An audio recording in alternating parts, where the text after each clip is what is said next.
Sometimes, late at night, she still feels those phantom vibrations, a silent reminder from her pocket or nightstand. She finds herself looking at strangers' phones, noticing their notification badges. Most are cluttered, ignored. But sometimes she sees a phone with just one single, red notification badge lit up. And she wonders. Is theirs a real message? Or is it like hers? A silent, persistent signal from somewhere unknown, representing something unseen, unread, and utterly inescapable. A message that's always there, forever waiting to be acknowledged. The pattern in the static. Eliza didn't mind the old television that came with her rented apartment. It was a bulky, pre-smart TV model, but it worked well enough for the occasional movie night. Mostly, it sat silent in the corner of her living room, a dark, reflective square. Until the static started. It wasn't constant. It began as brief flickers, usually when she first turned the TV on or off, or sometimes momentarily when switching inputs. Just a split-second burst of black and white snow before the picture stabilized or the screen went fully dark. Standard behavior for older tech, she assumed. The first time she noticed the pattern, she almost missed it. It was late, she'd just turned the TV off after watching a documentary, and in that brief half-second flash of static before the screen died completely, she saw something. Not a clear image, but a fleeting impression of organized shapes within the chaos, like ripples on water or faint geometric lines. It was gone before her brain could fully register it. Weird visual artifact, she thought, shrugging it off and heading to bed. But it happened again a few nights later. A longer flash of static this time, maybe 2 full seconds. And the pattern was clearer, intricate, repeating lines, almost like a complex Celtic knot or a strange, unfamiliar circuitry diagram, shimmering just beneath the surface of the noisy snow. It was strangely beautiful, yet deeply unsettling. Why would static form such a distinct, organized pattern? She started paying closer attention. Now, every time the static flickered, she looked for it. And she always found it. The pattern was consistent, always the same complex design, though sometimes appearing faded, sometimes startlingly sharp within the visual noise. The unease grew. It felt wrong. Static was supposed to be random, meaningless chaos. This felt structured. Intentional. Like a hidden message embedded in the noise, or a glimpse into something operating behind the screen. She mentioned it to her brother over the phone. Hey, you know that old TV here? Sometimes when there's static, I see this weird, really detailed pattern in it. Like, the same pattern every time. He laughed. That's called pareidolia, Eli. Your brain's trying to make sense of random noise. You're seeing shapes that aren't really there. Like seeing faces in clouds. His explanation made sense, logically. But it didn't feel right. The pattern seemed too consistent, too complex to be a mere trick of the mind. And the feeling she got when she saw it, a cold prickle down her spine, a tightening in her chest, felt instinctual, like a warning. Then, the faces started. It wasn't immediate. At first, nestled within the intricate lines of the now familiar pattern, she began to perceive suggestions of faces. Vague ovals, dark smudges where eyes might be. Still easily dismissible as pareidolia. But one night, as she switched from her streaming device back to regular cable, the static flashed longer than ever before, a full 5 seconds. And within the pattern, crystal clear for a terrifying moment, was a face. Pale, indistinct features, but undeniably a human face, staring directly out at her from within the swirling chaos of the static. Its expression was neutral, blank, which somehow made it even more horrifying than a grimace or a smile. Eliza gasped, stumbling back from the screen. Her heart hammered against her ribs. The static vanished, replaced by a blaring commercial, but the image of the face was burned into her retinas. She couldn't dismiss it anymore. That was not her brain making patterns. She had seen a face. Sleep became difficult. Every shadow in her apartment seemed deeper, potentially hiding something. She started avoiding the television, leaving it off for days at a time. But the silence felt heavy, expectant. One evening, needing a distraction, she reluctantly turned it on to watch a familiar sitcom. As the opening credits rolled, the screen flickered, static again.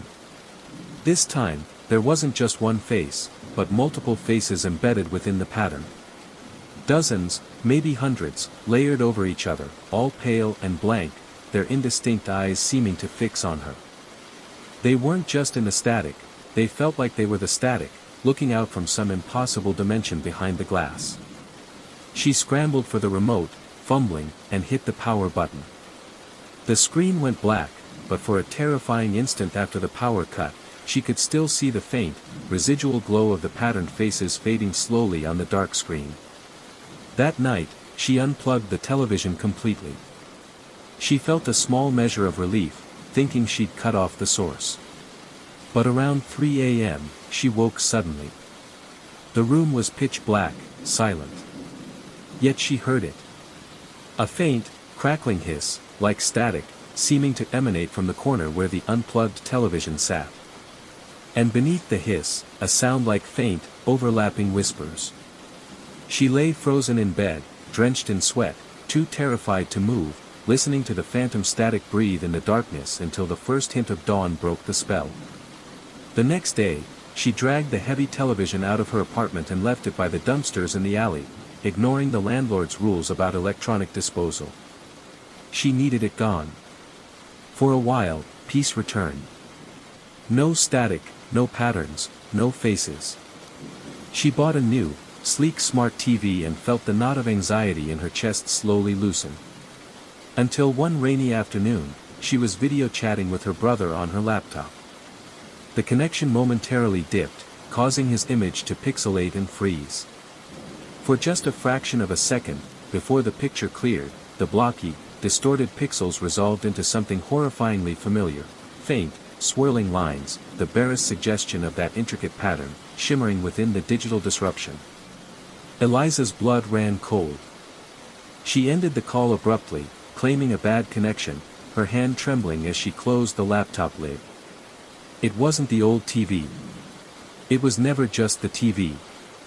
Now, she sees traces of it everywhere. A flicker of corrupted video online. The snow on a security camera feed glimpsed in a store.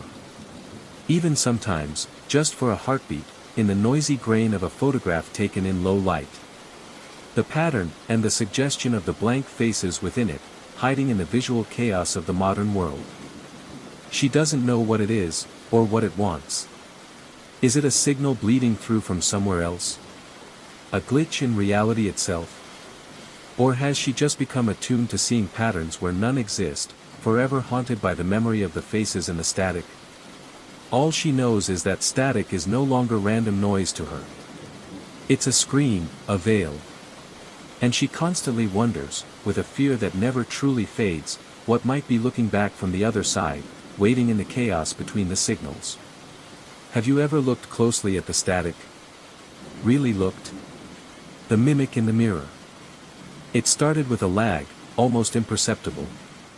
Standing in front of her bathroom mirror one morning, brushing her teeth, Maya felt like her reflection's movements were lagging just a fraction of a second behind her own. Like a tiny delay on a bad video call. She paused, toothbrush hovering. Her reflection paused too, exactly mimicking her puzzled expression. Must be tired, she thought, shaking her head slightly. Her reflection dutifully shook its head too, perfectly in sync this time. She finished brushing and dismissed it. But over the next few days, she noticed it again. A minuscule delay when she raised her hand to fix her hair. A split-second hesitation before her reflection blinked after she did. It was so subtle, so fleeting, that she constantly questioned if she was imagining it. Maybe it was the lighting. Maybe her eyes were playing tricks. She started testing it, making quick, deliberate movements in front of the mirror. A swift head turn. Raising an eyebrow. Sometimes the reflection was perfectly synchronized. Other times, there it was, that tiny, almost imperceptible stutter, that fraction of a second delay before the image in the glass caught up. The rational part of her brain insisted it was impossible. Mirrors reflect light instantly. There couldn't be a delay. Yet, she was seeing it. Or at least, she thought she was. The doubt itself became unsettling. Then, it escalated slightly. One evening, while washing her face, she glanced up quickly. For the briefest instant, before her own eyes focused properly in the mirror, she thought her reflection's eyes looked different. Darker, maybe. Wider. By the time her gaze sharpened, the reflection was normal again, just her own tired face staring back. But the image lingered, unsettling her. She started avoiding looking directly into her own eyes in the mirror, focusing instead on her hair or her teeth. But the feeling persisted.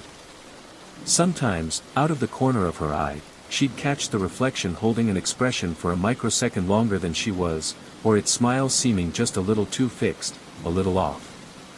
The true terror began the night she saw it twitch. She was leaning close to the mirror, examining a small blemish on her chin. She was perfectly still, concentrating. Suddenly, in her peripheral vision, the reflection's index finger, the one resting near its temple in the mirror image, gave a distinct, tiny twitch. A movement she absolutely had not made. Maya recoiled, heart slamming against her ribs. She stared, wide-eyed, at the reflection. It stared back, perfectly still now, mimicking her shock flawlessly. But she had seen it. There was no doubt this time.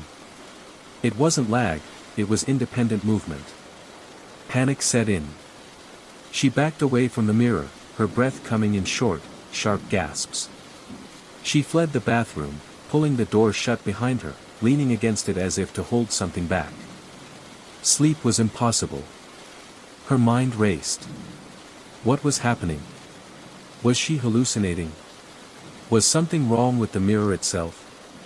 It was just a standard, builder-grade mirror that had been there when she moved in. She began avoiding mirrors altogether. She covered the bathroom mirror with a towel. She turned the full-length mirror in her hallway to face the wall.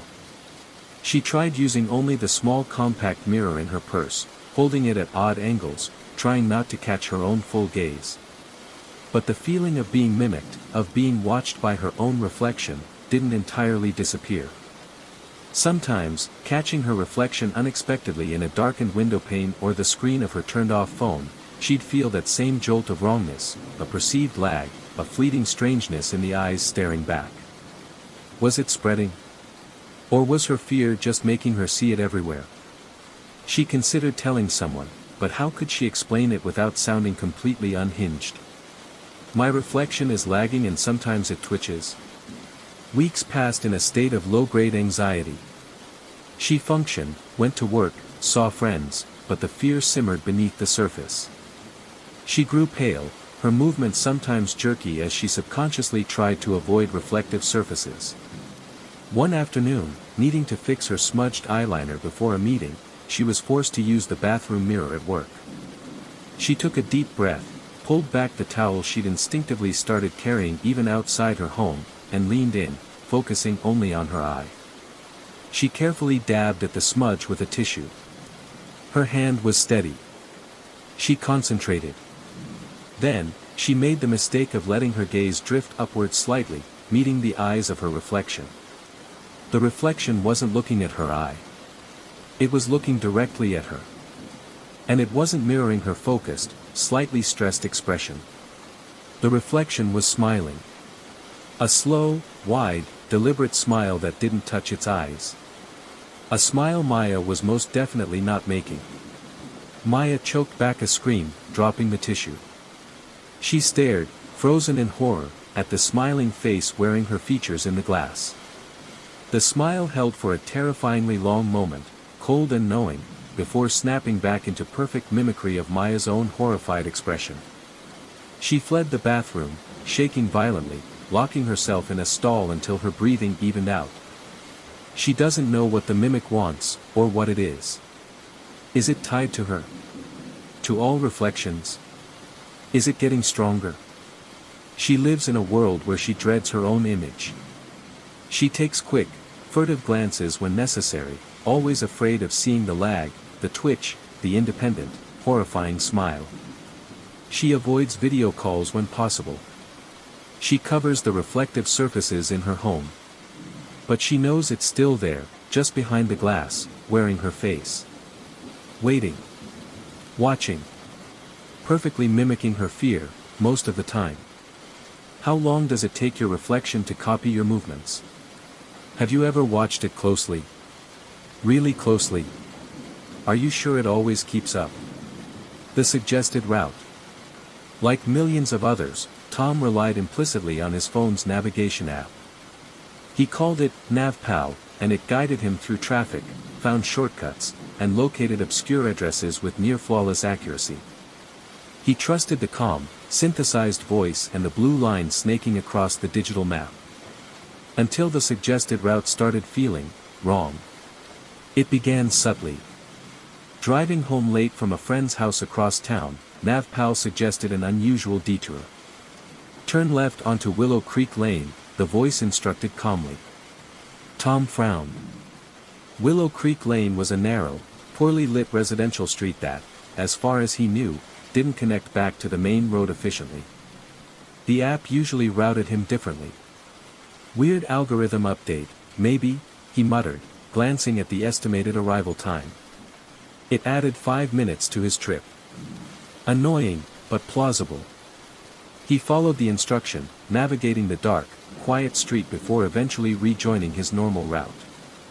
A few days later, driving to a new client meeting in an unfamiliar industrial park, NavPal again offered a strange directive. In 500 feet, turn right. The indicated turn led down a gravel track that seemed to disappear between two dilapidated warehouses. The main paved road continued straight ahead. Recalculating, Tom said aloud, hoping to trigger the app, but it remained silent, the blue line stubbornly pointing down the gravel path. He hesitated. This felt more than just inefficient, it felt unsafe. He ignored the instruction and continued straight. The app took a moment, then silently recalculated, plotting a new course along the proper road without comment. He felt a prickle of unease but brushed it off as a mapping error for a less traveled area. The incidents became more frequent and more bizarre. NavPal started suggesting turns onto roads that looked like private driveways, directing him through complex, empty parking lots late at night, or routing him onto service roads that ran parallel to the perfectly good highway he was already on. Each time, ignoring the instruction would force a silent recalculation. The app never offered an explanation, never flagged these routes as faster or necessary to avoid traffic. They just appeared. He checked for app updates, cleared the cache, even restarted his phone multiple times. Nothing changed. He mentioned it to his girlfriend, Chloe. "That's super weird," she'd said. "Mine does that sometimes, tries to take me through weird neighborhoods. I think they're trying out new, scenic route algorithms or something." But Tom didn't think these routes were scenic. They often felt deserted, neglected, sometimes leading towards places that felt distinctly unwelcoming, the back alleys of closed strip malls, the service entrances of imposing institutional buildings, roads that skirted the edges of overgrown cemeteries. The turning point came during a nighttime drive back from visiting his parents upstate. He was on a long, dark stretch of highway, miles from the nearest town. NavPal suddenly chirped, "In 1 mile, take the exit." Tom glanced at the screen. There was an exit coming up, but it wasn't for any marked road. It looked like an old, decommissioned ramp, barely visible in his headlights, overgrown with weeds. His usual exit was another 15 miles down the highway. "Where does that even go?" he asked the empty car.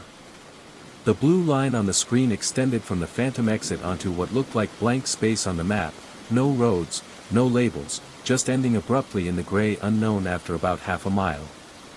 "Take the exit," the calm voice repeated. A chill snaked down Tom's spine.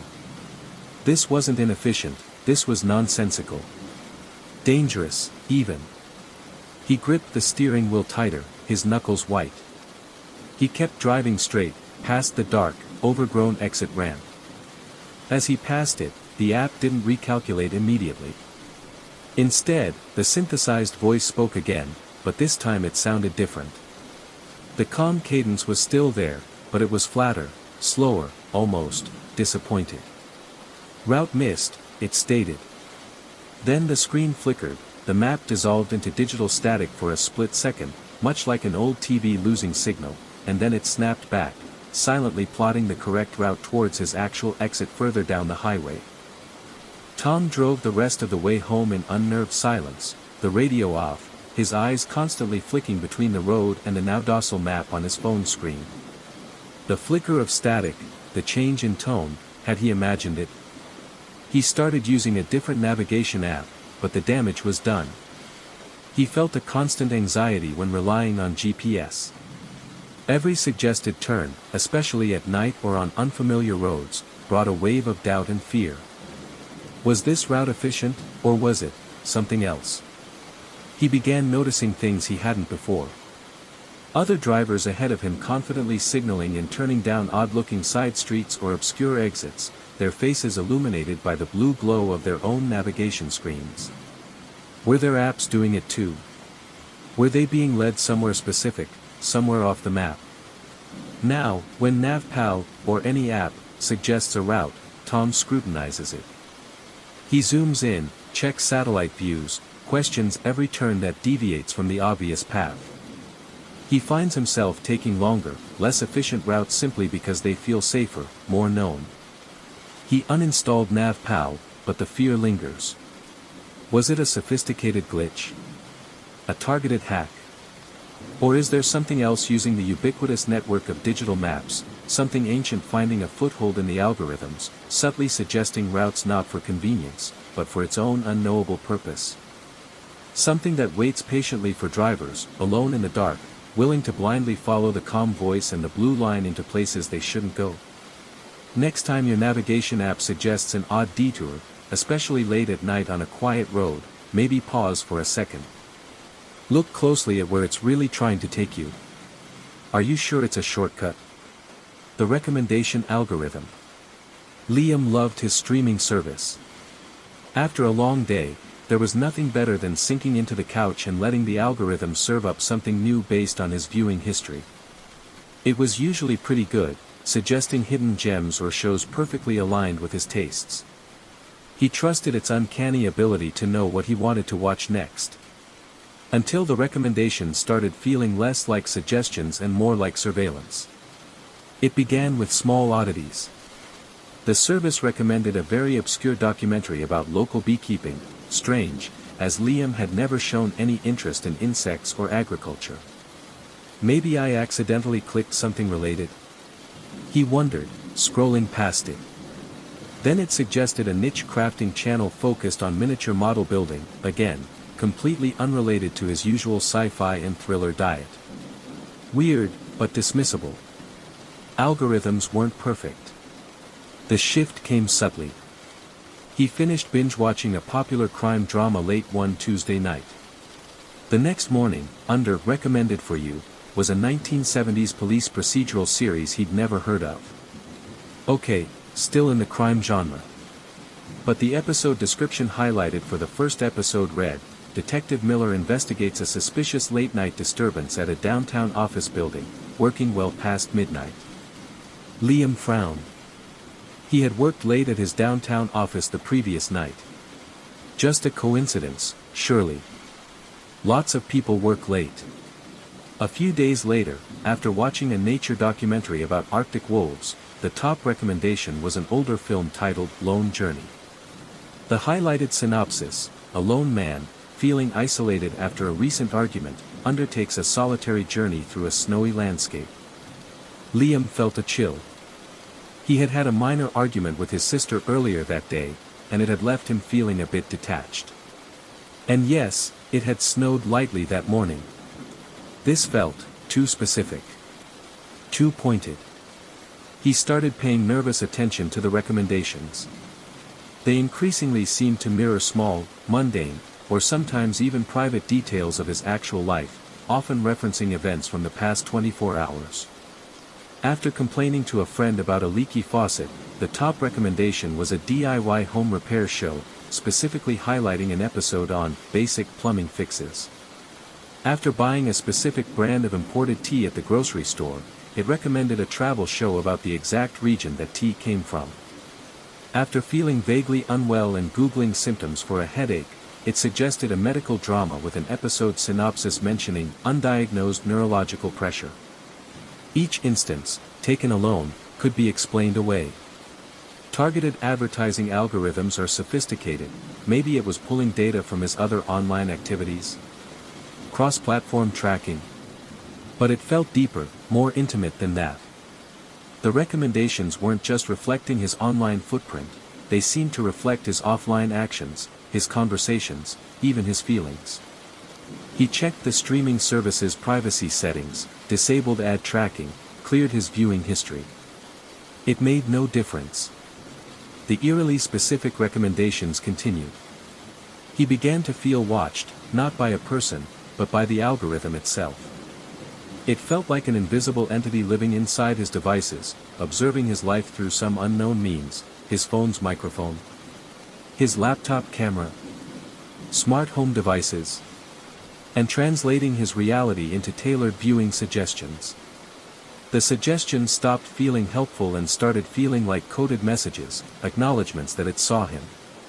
The creepiest incident happened after a particularly stressful day at work resulted in him venting aloud to himself in his empty apartment, pacing back and forth in frustration about his boss. He didn't watch anything that night, too agitated to focus. The next morning, he opened the app purely out of morbid curiosity. The top recommendation, front and center, was a black and white psychological thriller from the 1950s. He'd never watched anything like it. The title, The Walls Listen. The highlighted synopsis, a man, convinced his private thoughts are being monitored, spirals into paranoia within the confines of his lonely apartment. Liam slammed his laptop shut, heart pounding. He felt physically sick. The coincidence was too stark, too cruel. It wasn't just observing his actions, it felt like it was reading his mind, reflecting his deepest anxieties back at him through its algorithmic choices. He stopped using the streaming service altogether. He cancelled his subscription. But the feeling of being monitored didn't vanish. Now, he second-guesses other algorithms too. The strangely relevant ads that pop up after a private conversation. The eerily predictive text suggestions on his phone. The people you may know suggestions featuring distant acquaintances he hasn't thought about in years. Where does the data come from? How much do these invisible systems really know about our offline lives, our private thoughts, our fleeting emotions? Are they just complex code executing predictable functions? Or is there something else learning, watching, and occasionally, sending a perfectly tailored recommendation that feels less like a suggestion and more like a whisper from the walls? Liam doesn't know. He tries to live more offline now, limiting his digital footprint. But in a world woven together by unseen data streams and predictive algorithms, he wonders if true privacy is just an illusion.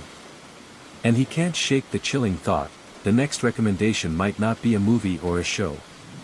It might be something far more personal, a suggestion delivered by the algorithm that knows him better than he knows himself. What did your algorithm recommend today? Are you sure it was random? The extra ingredient. Chloe loved trying new meal kit delivery services. It saved her time, introduced her to new recipes, and the neatly packed boxes arriving at her doorstep always felt like a small treat. She just switched to a newer, trendier service called Harvest Home, known for its focus on obscure, artisanal ingredients. Her first box arrived perfectly on schedule.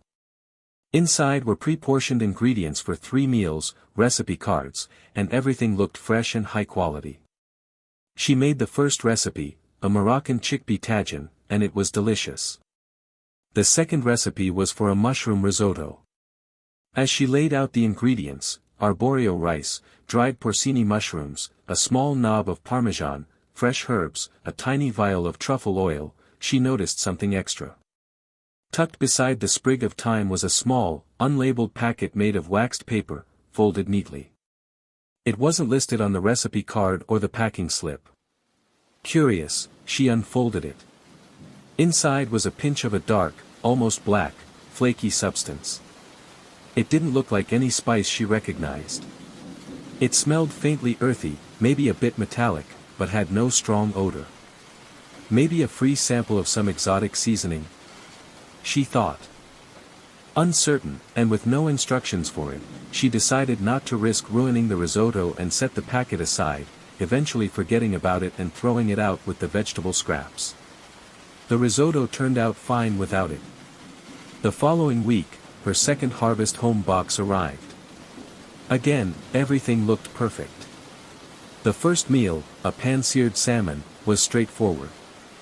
The second was a lentil soup. As she unpacked the tiny containers of lentils, diced carrots, celery, and vegetable broth concentrate, she found it again, another small, folded waxed paper packet, unlabeled, nestled beside the bay leaf. This time, the contents were different. It held a single, dried, pale white flower petal. It was brittle and delicate, almost translucent. Again, it wasn't mentioned anywhere in the recipe or packing list. A flicker of unease went through her. This felt less like a free sample and more like an error. A strange one. Why would a single flower petal be included?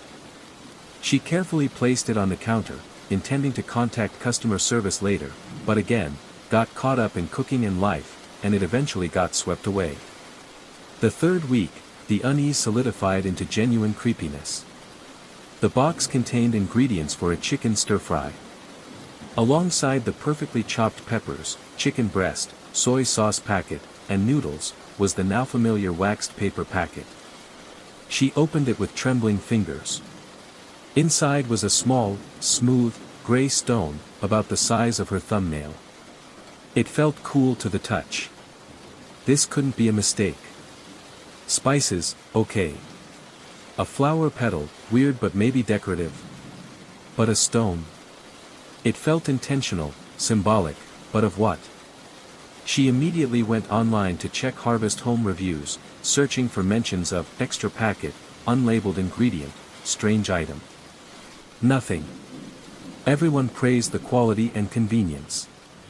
No one mentioned receiving mystery stones or petals. Her heart started pounding. She contacted Harvest Home customer service via their online chat. Chloe, hi, I've received extra, unlabeled items in my last 3 boxes. They aren't on the recipe cards.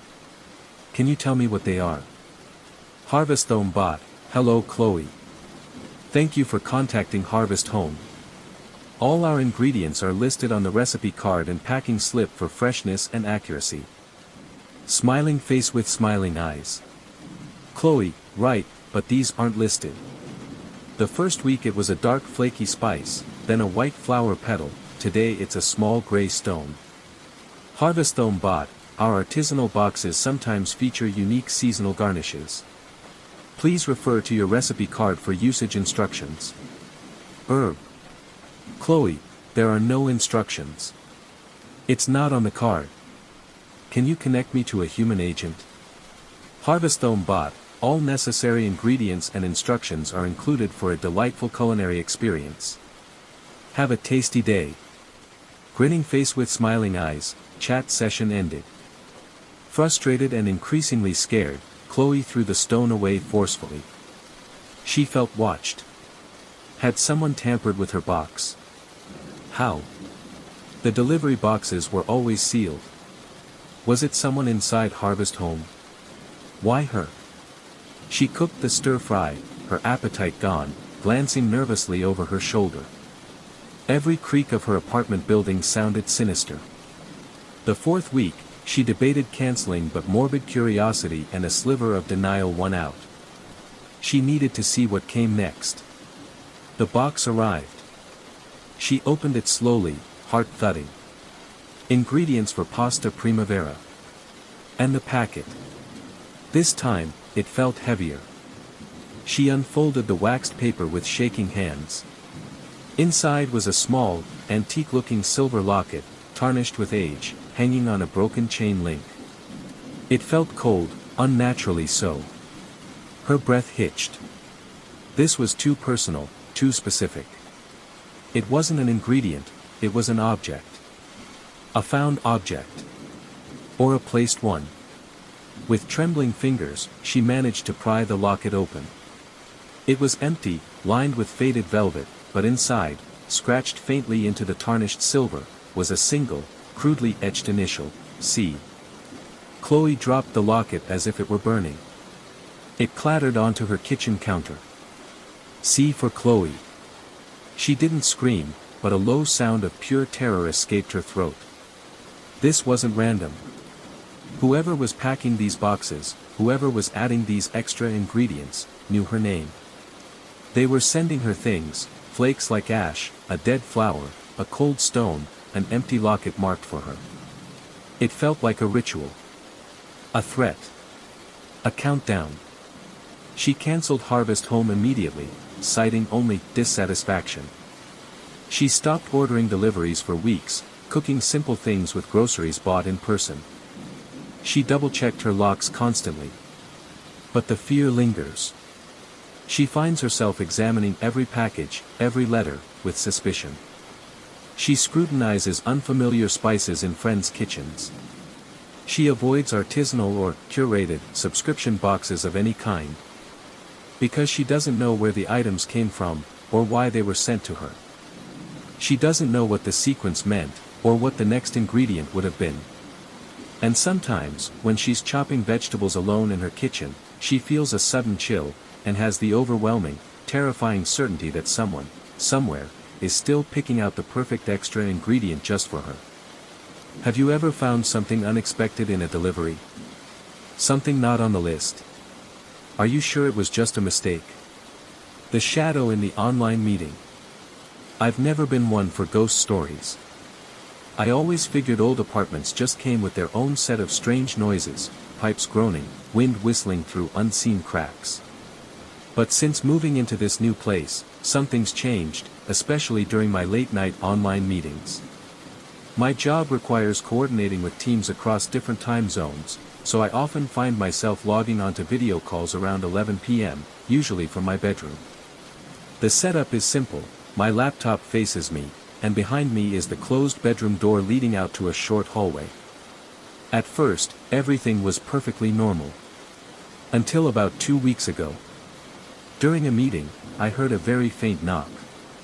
Tap, tap. It wasn't loud, more like knuckles gently brushing against wood. I dismissed it, probably the heating pipes or a neighbor. I apologized to my colleagues, got up, and opened the door. The hallway was empty, bathed in the dim yellow light from the overhead fixture, my coat hanging silently on its hook. I shrugged, closed the door, and returned to the call. But it happened again the next night. And the night after that. Always around 11:15 p.m., always from the door right behind me. A sense of unease started to creep in. One evening, after the tapping sound occurred again, a coworker, Sarah, suddenly spoke up, her face concerned on my screen. "Hey, is someone else home with you? I could have sworn I just saw someone pass behind you." My blood ran cold. "No, I live alone," I managed, trying to keep my voice steady. Another colleague, Mike, chimed in. "Yeah, I saw it too. Like a dark shape that moved quickly near the door." I spun around in my chair. The door was closed, still. Nothing. My skin prickled. Was it just a trick of the light? A camera glitch? I tried to brush it off, but the anxiety was growing. The following night, I decided to lock my bedroom door from the inside before the meeting. At 11:20 p.m., the knock came again, a little more distinct this time. Tap, tap, tap. I glanced at my laptop screen, my colleagues were watching me expectantly. Knocking again, Sarah typed in the chat. I swallowed hard, my throat suddenly dry. "I'll go check," I said, knowing full well the door was locked. I stood up, walked to the door, and put my hand on the knob. Locked solid. I pressed my ear against the wood. Silence on the other side.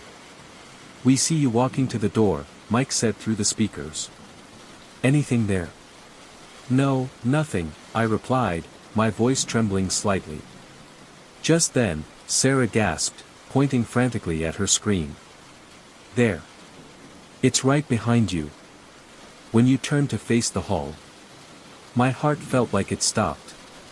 I whipped around again. The bedroom was empty, just my vacant chair and the laptop screen filled with my colleagues' worried faces. They insisted that as I listened at the door, a dark figure had slipped past me into a corner of the room obscured from my view. I quickly ended the meeting, blaming a faulty internet connection. I turned on every light, searched every inch of the apartment, closets, under the bed, bathroom, kitchen. Nothing. No sign of forced entry. The windows were locked tight. I live on the second floor, entry isn't easy.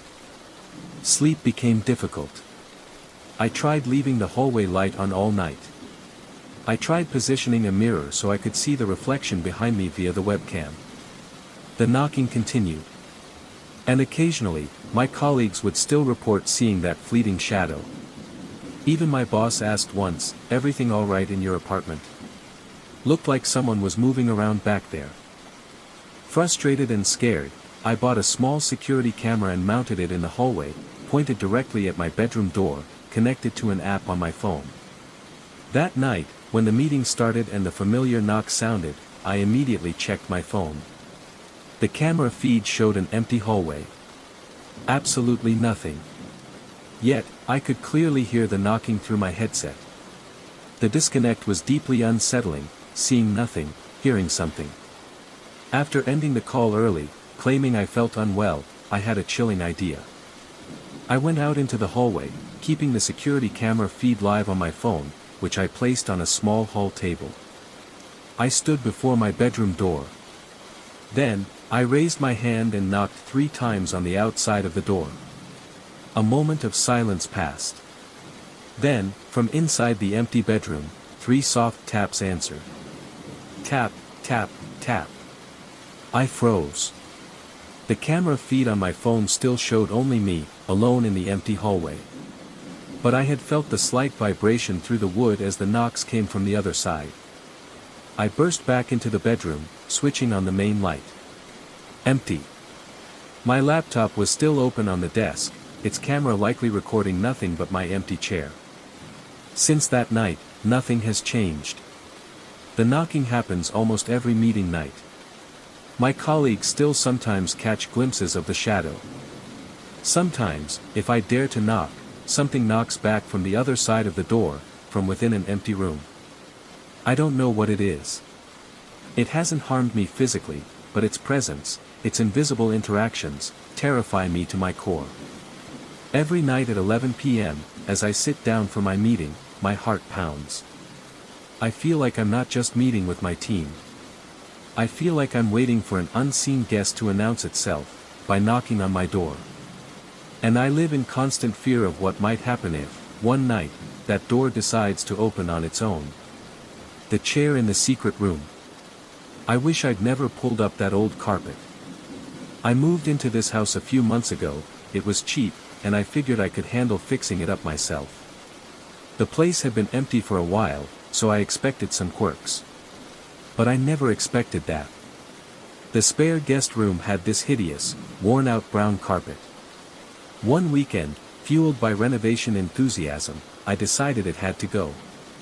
As I peeled back the dusty, stiff material, the smell of old fibers filled the air. That's when I saw it, a faint square outline on the wooden floorboards beneath. Curious, I grabbed a screwdriver and pried at the edge. A hidden hatch popped open with a soft thud, revealing a narrow, dark wooden staircase leading down. Nothing about a secret basement or cellar was mentioned when I bought the house. My heart started pounding, a mix of excitement and apprehension. I switched on my phone's flashlight and cautiously stepped onto the first creaking stair. The air below was cool, damp, and smelled heavily of old earth and decay. It wasn't a large space, just a small, rectangular room with rough wooden walls and a bare concrete floor. And in the far corner, facing the wall, sat a single, plain wooden chair. That was it. No shelves, no boxes, no forgotten junk. Just the empty room and that solitary chair, positioned as if someone had been made to stare at the blank wooden planks. I swept my flashlight beam around. Cobwebs hung thick in the corners. There were faint scratches on the concrete around the chair legs, like it had been shifted back and forth repeatedly long ago, but a thick layer of undisturbed dust covered everything now. A deep, chilly unease settled over me, not from the temperature, but from the sheer wrongness of the scene. Why build a hidden room just for a chair facing a corner? I didn't linger. I climbed back up, slammed the hatch shut, and tried to push it out of my mind. Just a weird quirk of the previous owner, I told myself. That night, I woke up abruptly. I'd heard something. A faint, dry sound, like someone trying to suppress a cough. Ahem. It seemed to come from below, muffled by the floor. I sat bolt upright, listening intently, my bedside lamp casting long shadows. Silence. Maybe I'd dreamt it. Maybe it was just the old house settling. I eventually drifted back to sleep. But the next night, it happened again. Around midnight. Ahem. Two short, choked coughs this time. The sound was faint but distinct. Real fear started to prickle my skin. I got out of bed, turned on the hallway light, and stood outside the guest room door. Silence. Taking a deep breath, I opened the door. The room was empty, the carpet still half rolled up, the hatch closed. I knelt and pressed my ear to the wooden hatch. Nothing. But I knew what I'd heard. The coughing became a disturbing pattern over the next few weeks. Not every night, but often enough to wreck my sleep. Always between midnight and 2 a.m. Always that same muffled, dry, choked sound. I started locking the guest room door, a useless gesture, I knew, but it made me feel marginally better. I finally decided I had to investigate properly in the daylight. Armed with a heavy flashlight and, admittedly, a large wrench for courage, I opened the hatch again and descended into the stale air. The room was exactly as I'd left it. The chair still faced the corner. I meticulously checked the walls, floor, and ceiling again. No vents, no cracks, no hidden openings. No sign of rodents. I tapped the walls, solid wood. Then I had an idea. Maybe the chair itself was the problem. An old object, maybe it held something. It sounded ridiculous, but I was getting desperate. I grabbed the dusty chair. It wasn't heavy. Awkwardly maneuvering it up the narrow stairs, I carried it straight out to the backyard and threw it next to the trash bins. Looking back down into the secret room, I saw the clean square patch on the dusty floor where the chair had stood. The room was now completely empty. I closed the hatch, even wedging a small piece of wood under the edge from the guest room side to try and seal it tighter. Surely, that would be the end of it. But it wasn't. Around 1 a.m. that night, the coughing returned. Ahem. Just one, soft and muffled. Removing the chair had changed nothing. The sound was still coming from that empty, hidden room beneath the floor. I tried setting up a voice recorder in the guest room. It picked up the coughs, faint and staticky, offering no clue to their origin. I even tried sleeping on an air mattress in the guest room, right over the hatch. The sound was slightly clearer there, but still muffled, still directionless within the small space below. Now, I live with this low-level dread. I know there's a secret room under my house. I know a coughing sound comes from it at night. But the room is empty. The camera I aimed at the hatch for a week showed nothing, the hatch never moved, the wedge stayed in place. I haven't called anyone. Who would I call? What would I say? I hear faint coughing from an empty secret room under my floor. They'd think I was losing my mind. I haven't dared open that hatch again. Sometimes, during the day, I stand in the guest room, staring at the floor where it lies hidden, and I wonder what's down there, coughing quietly in the dark. The chair is gone, but the sound remains. And the most terrifying question haunts my sleepless nights: if something is down there, is it trying to get out? The pattern in the plaster. It started subtly, the way these things always seem to. Maya had been living in the old apartment for about 3 months. It was cheap, spacious for the city, and had charming, if slightly crumbling, plaster walls with intricate, almost floral patterns pressed into them near the ceiling. She'd barely noticed the patterns until the 3rd week of November. She was working late on her laptop, the only light coming from the screen and a single floor lamp in the corner. The silence of the old building was deep, punctuated only by the distant rumble of the subway and the occasional creak of settling wood. That's when she saw it, or thought she did. On the wall opposite her desk, high up near the ceiling trim, a small section of the plaster pattern seemed to shift. It wasn't a crack spreading or dust falling. It was more like a ripple, a brief, liquid distortion that made the raised floral design momentarily blur, like heat haze over asphalt. She blinked, rubbed her eyes, attributing it to fatigue. She'd been staring at the screen for hours. Probably just eye strain. She looked again. The wall was perfectly still, the pattern crisp under the dim lamplight. But a seed of unease had been planted. Over the next few nights, she found her gaze drifting back to that spot. Nothing happened. She started to relax, telling herself she'd imagined it. Then, one evening, while reading on the couch, she saw it again. This time, it wasn't just a ripple. A small, distinct spiral shape within the larger floral pattern seemed to slowly, almost imperceptibly, rotate. Like a tiny gear grinding within the wall.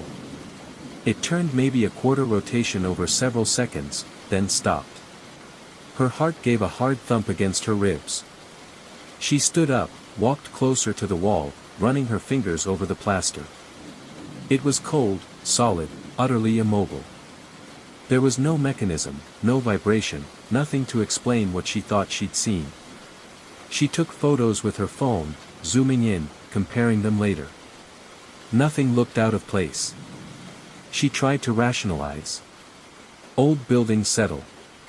Maybe temperature changes caused minute expansions and contractions in the plaster. It seemed unlikely to manifest as a precise rotation in one small detail. The disturbances became more frequent, though still maddeningly subtle. Sometimes it was the ripple effect, spreading slightly further along the trim. Other times, it was the slow rotation of different small elements within the plaster pattern, a leaf shape curling slightly tighter, a bud seeming to unfurl by a hair's breadth. It only ever happened late at night, when the building was quiet, and always when she was alone. Sleep became difficult. She'd lie in bed, staring at the shadowed patterns on her bedroom ceiling, convinced they were moving just outside her peripheral vision. Every creak of the floorboards, every sigh of the radiators, felt connected to the subtle voodoo occurring on the walls. She started leaving lights on, hoping the brightness would deter whatever it was. It didn't. The patterns shifted regardless, their movements seemingly more confident under direct light. She mentioned it tentatively to her landlord, an old man who shrugged it off. Plaster dust, maybe. Old places breathe, you know. He didn't seem concerned. She thought about calling a building inspector, but what would she say? "Excuse me, I think the decorative swirls on my wall are moving slightly." She felt ridiculous. One Friday night, exhausted and frayed, she decided to confront it. She sat directly facing the wall, light on, phone ready to record. For almost an hour, nothing happened. The plaster remained stubbornly inert. Just as she was about to give up, convincing herself she was truly losing her grip, it started. Not just one small spiral, but a whole section of the pattern began to move. It wasn't random shifting, it was coordinated. Multiple floral elements rotated in unison, ripples flowed outwards from a central point and then back inwards, like a slow, silent tide pulsing within the wall. It was mesmerizing and deeply horrifying. The pattern wasn't just moving, it was behaving. It felt deliberate, almost organic. She managed to record about 30 seconds of it before her hand started shaking too badly. Watching the playback later sent ice water through her veins. The video was clear. The pattern was moving. It undulated, pulsed, shifted in ways that defied physics. There was no sound, just the silent, impossible animation embedded in the solid wall. That night, the feeling of being watched, which had been a low hum of anxiety before, became an overwhelming certainty. It felt like the wall itself was aware of her, its countless plaster eyes observing her reaction.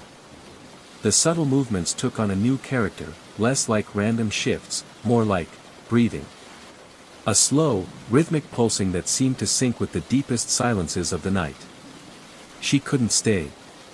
The next morning, numb with lack of sleep and a creeping dread that felt like it was physically crawling under her skin, she started packing.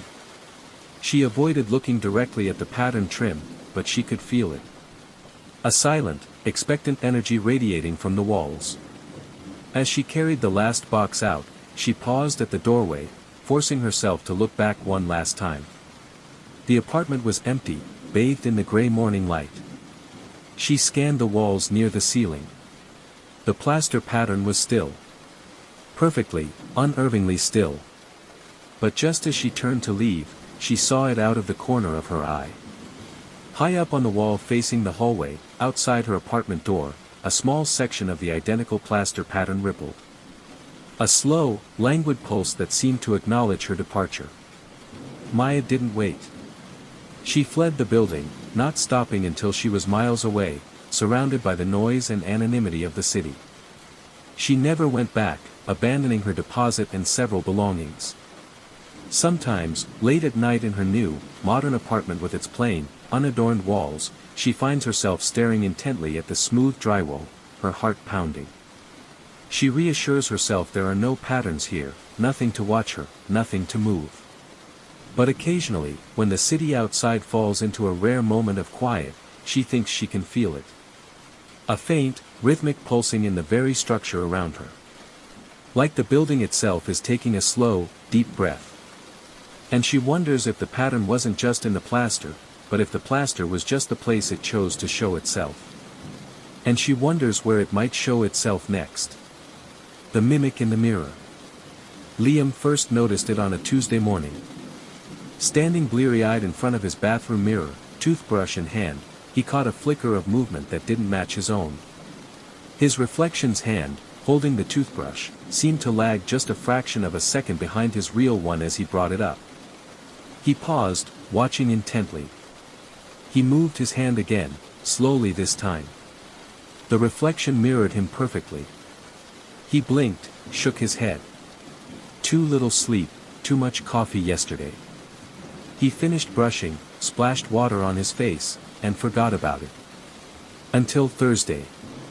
This time, as he leaned closer to check for stray hairs after shaving, his reflection's eyes seemed off. They met his gaze, but there was a momentary blankness, a split-second delay before they focused, almost as if the image was catching up. A tiny chill traced its way down his spine. He tapped the glass. Solid. Cold. His reflection tapped back, perfectly synchronized. He told himself it was the lighting, the steam, his imagination. But the feeling lingered. He started watching his reflection more closely, not just in the bathroom mirror, but in shop windows, the reflective surface of his phone screen, the polished elevator doors at work. They all seemed normal. It was only his mirror, the large, plain one fixed to the wall above his bathroom sink. The incidents became slightly more frequent, always subtle, always deniable. A head turn that completed a microsecond too late. A smile in the reflection that didn't quite seem to reach the eyes, holding a hint of something flat and watchful. He started performing little tests, quick movements, sudden expressions. The reflection always mimicked him, but sometimes, just sometimes, there was that infinitesimal hesitation, that fractional lag that felt like buffering. He began to feel watched, even when he wasn't in the bathroom. He'd be reading in the living room and get the distinct sensation of eyes on the back of his neck, emanating from the direction of the closed bathroom door. He tried covering the mirror with a towel. It helped, slightly, but the feeling didn't vanish entirely. It felt muffled, patient, waiting behind the terry cloth. One night, unable to shake the unease, he stood before the covered mirror. His heart pounded. He slowly reached out and pulled the towel away. His reflection stared back, perfectly still. But its expression, it wasn't his own tired, anxious look. It was an expression of mild annoyance, quickly smoothed away into neutrality as their eyes met. Liam felt his blood run cold. He hadn't imagined that. The reflection had reacted to the towel being removed before he himself had fully registered his own expression. He backed away slowly, never taking his eyes off the mirror until he was out of the bathroom, pulling the door shut with a soft click. He didn't sleep in his bedroom that night, opting for the lumpy couch, leaving the bathroom light on. The next day, he avoided the bathroom mirror altogether, using the small, cracked mirror in the hallway closet instead. But the feeling of being observed persisted, stronger now, a low hum of awareness throughout the apartment. He felt a growing pressure, a sense that the thing in the mirror was becoming impatient. Driven by a mixture of fear and a desperate need for proof, he decided on one last test that evening. He stood before the bathroom mirror, phone held discreetly at his side, recording video. He went through his nightly routine, washing his face, brushing his teeth, forcing himself to act normally, though his hands trembled. He moved deliberately, watching his reflection.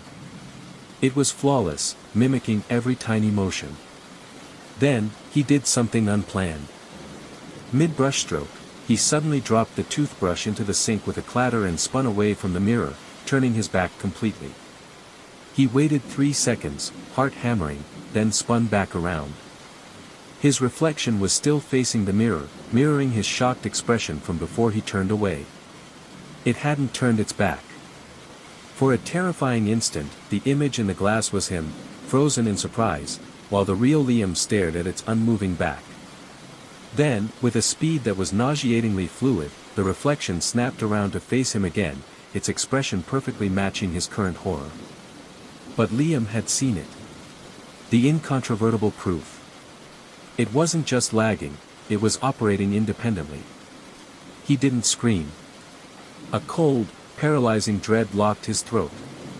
He backed out of the bathroom, grabbed his keys and wallet, and fled the apartment, not bothering to lock the door. He spent the night at a cheap motel across town, leaving the bathroom light off and avoiding glancing at the mirror above the dresser. Sleep was impossible. The image of his reflection, facing the wrong way, was burned into his mind. What was it? What did it want? Why his mirror? He never went back to the apartment. He called the landlord, gave a vague excuse about a family emergency, and arranged for a friend to pack his essential belongings, instructing him explicitly not to touch or cover the bathroom mirror. He lost his deposit and most of his stuff, but he didn't care. Liam moved to a new apartment, one with no large, fixed mirrors. He bought small, freestanding ones he could turn to the wall or put away. For weeks, he avoided his own reflection as much as possible. The intense feeling of being watched faded, replaced by a constant, low-level anxiety. He thought, maybe, he was safe. Then one rainy afternoon, he was waiting for a bus, staring absently at his faint reflection in the dark glass of the bus shelter. The streetlights flickered on behind him. In the glass, his reflection turned its head to look at the lights fractionally before he did. A familiar cold dread washed over Liam. It wasn't the mirror. It was him. Or rather, it was the thing that mimicked him. And it had followed. He looked around wildly, but the street was just wet pavement and hurried pedestrians. He looked back at the glass. His reflection smiled, a wide, slow smile that didn't reach its eyes, holding nothing but cold, patient awareness. It knew he'd seen it. And the horror wasn't just that it mimicked him, it was the chilling implication that maybe, just maybe, it was getting better at it. The rule of 3 knocks. It started with a misplaced grocery list. Clara was sure she'd left it on the kitchen counter, but after searching everywhere, she found it tucked neatly inside her shoe by the front door. Strange, but she shrugged it off, blaming her own forgetfulness. A few days later, her favorite mug, the blue one she always used for morning tea, vanished from the drying rack. She spent 10 minutes hunting for it before finding it sitting perfectly centered on her closed laptop lid in the living room. Again, weird. Annoying, even. But explainable. Maybe she was more tired than she realized. The small, inexplicable relocations continued. Keys appearing on the bookshelf, a book from her nightstand found balanced on the bathroom faucet, her reading glasses perched atop a lampshade. It was never destructive, just odd. Precise, almost deliberate placements of everyday objects in places they absolutely shouldn't be. Clara started doubting herself, wondering if she was developing memory problems or even sleepwalking. She lived alone in a quiet apartment building, locks always secured. There was no sign of forced entry. She even set up her phone to record the living room one night, but the footage showed nothing but empty, silent hours. Then came the knocks. It was late, nearing midnight. Clara was drifting off to sleep when she heard it, 3 distinct, quiet knocks. Tap. Tap. Tap. They weren't loud, not like someone urgently demanding entry. They sounded like they came from inside her apartment.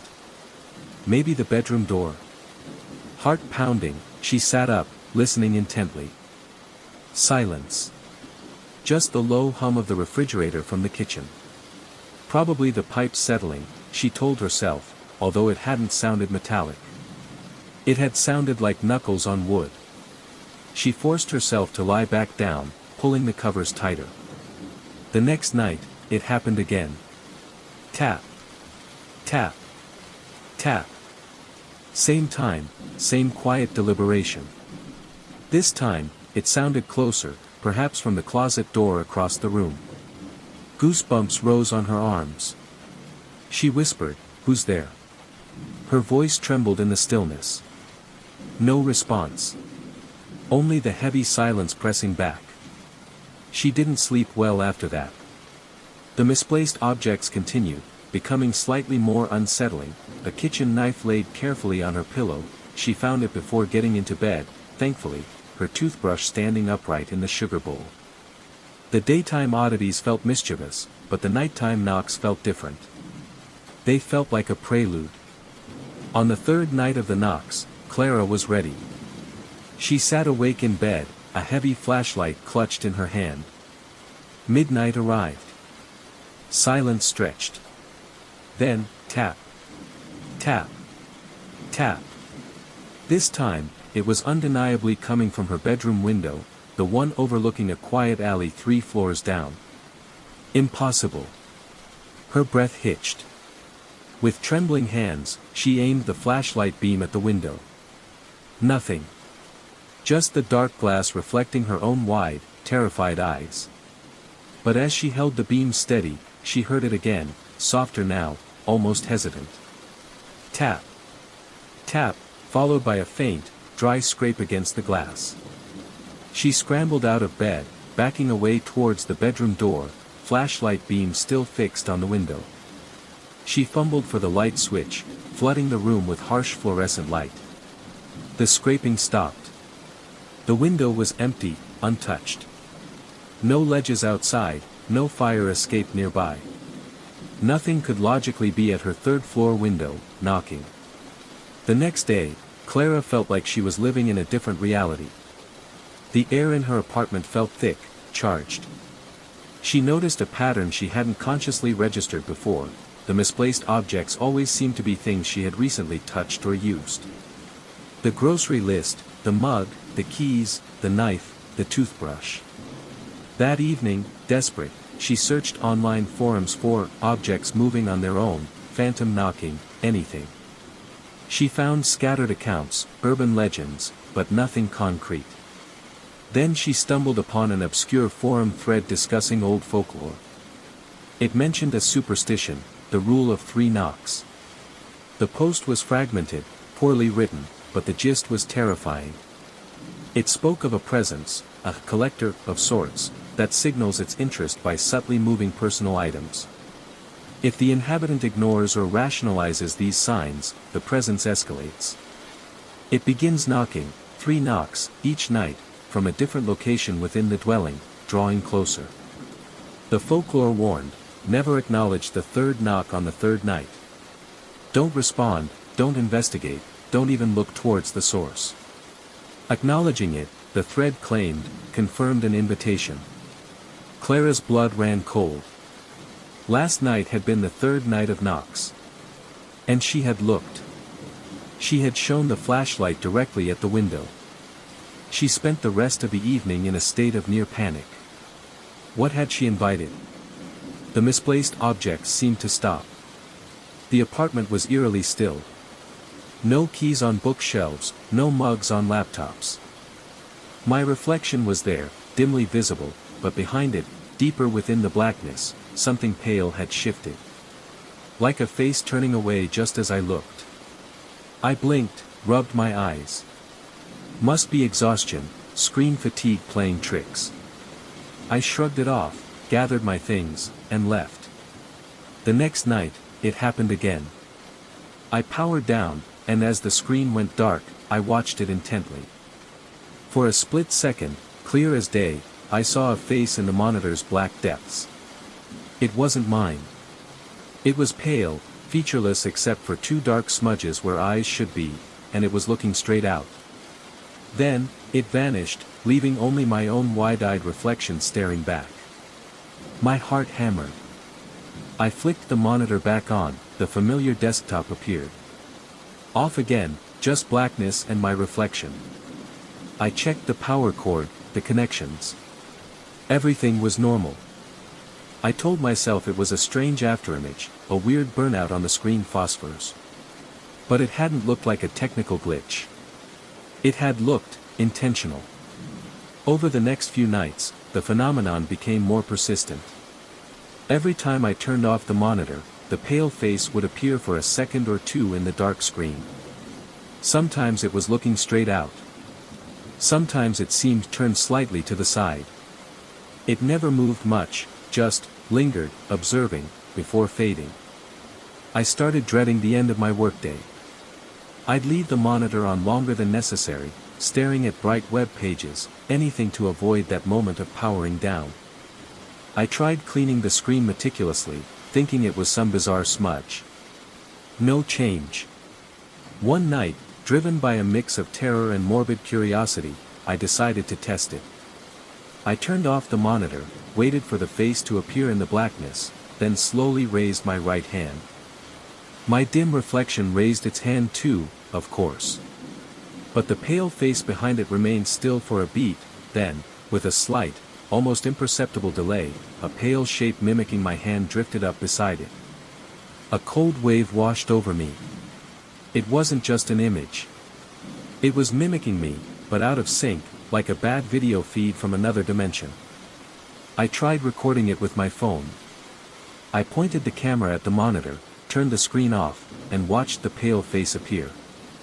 I waved my hand. The mimic hand lagged behind. But when I played the video back, my phone screen showed nothing but the blank, black monitor reflecting me and my phone. The pale face, the mimicry, it wasn't captured. Only I could see it. That realization was worse than seeing the face itself. Was I hallucinating? Was the stress finally getting to me? Yet, the experience felt utterly real, chillingly consistent. The mimicry became more pronounced. If I turned my head, the pale face would turn a fraction of a second later. If I leaned forward, its shape would loom closer in the dark glass after a sickening pause. It never matched my expression, it had no features, but the intention of mirroring me was undeniable, and terrifyingly flawed. It felt like something unintelligent, something other, was learning to copy, badly. I couldn't work like this. I started taking my laptop home, avoiding the office monitor altogether. But then, I began catching glimpses elsewhere. In the dark screen of my TV after turning it off. In the black, inactive screen of my phone when it lay on the table. That same pale, featureless face, sometimes accompanied by a laggy, ghostly mimicry of my own nearby movements. It wasn't tied to the office monitor. It was tied to dark screens. I live alone. The nights are long. I've started covering my TV, my laptop screen, even my phone screen when I'm not using them. I use thick cloths, anything opaque. It feels absurd, like a child hiding from monsters. But even with the screens covered, I know what's potentially behind the cloth. I can almost feel it, waiting in the glassy blackness.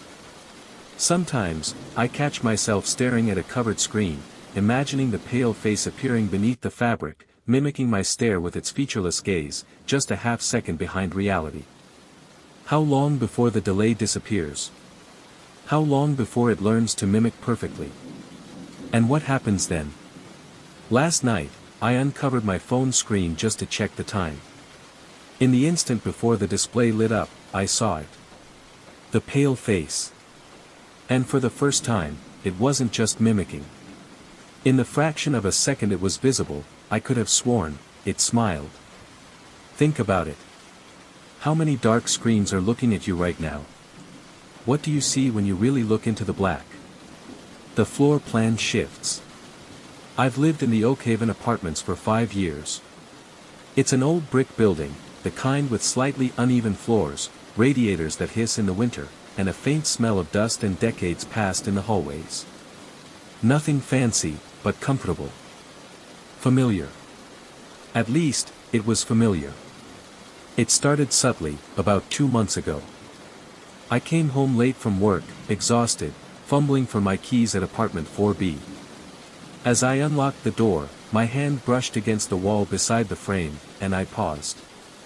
There was a small, hairline crack in the plaster running vertically from the top of the doorframe. I frowned. I'd never noticed it before. Must have missed it, I thought, too tired to care much. A week later, the crack was gone. The plaster was smooth, seamless, as if it had never existed. I ran my fingers over the spot. No sign of patching, no difference in paint texture. That was odd. Maybe maintenance fixed it without leaving a note. Unlikely, they usually leave notices. I shrugged it off, deciding I must have imagined the crack in the first place. Then came the door. Down the hall from me, near the stairwell, there's always been a blank stretch of wall. One Tuesday morning, heading out, I saw a door there. A plain, cheap wooden door, flush with the wall, painted the same drab beige as the hallway. No number, no handle, just the door itself set into the wall where only plaster had been the night before. My steps faltered. I stopped and stared. It looked like it had always been there, slightly dusty, fitting perfectly. I pushed on it. It swung inward silently, revealing a shallow, narrow closet. Empty. Bare wood shelves, dusty floor. Nothing inside. I pulled it shut, the latch clicking softly. My heart was doing a weird fluttery thing. I knew that closet wasn't there yesterday. I walked that hall every single day. I tried to rationalize. Maybe it was an access panel I'd never registered. But it looked like a standard door, and why would it suddenly appear? I asked my neighbor across the hall, Mrs. Gable, later that day. The little closet by the stairs? Oh yes, dear, that's always been there. Hardly ever used, I imagine. Her certainty just made me feel worse, planting a seed of doubt about my own memory. Things got quieter after that, for a bit. Or maybe I was just trying harder not to notice. But then the sound started. Faint scraping noises, like something dragging, coming from inside the walls at night. Not rats, I know what rats sound like. This was slower, heavier. And sometimes, a soft, whispery sound, like sand shifting behind the plaster, always seeming to come from walls that bordered empty air or the hallway. The layout began to feel inconsistent. One night, walking back from the laundry room in the basement, the hallway leading to my apartment seemed longer. The usual 10 paces felt like 15. The pattern on the worn carpet seemed to repeat more times than it should.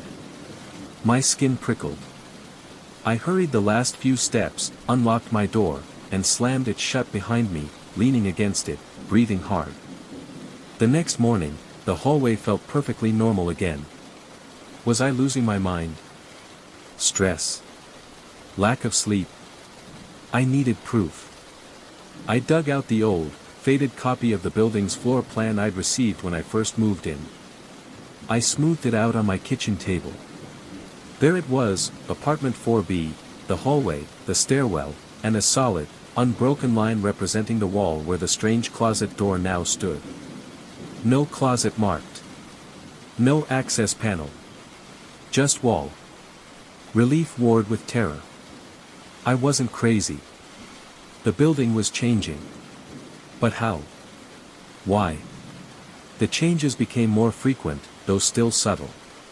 A window in the stairwell landing seemed slightly wider one day.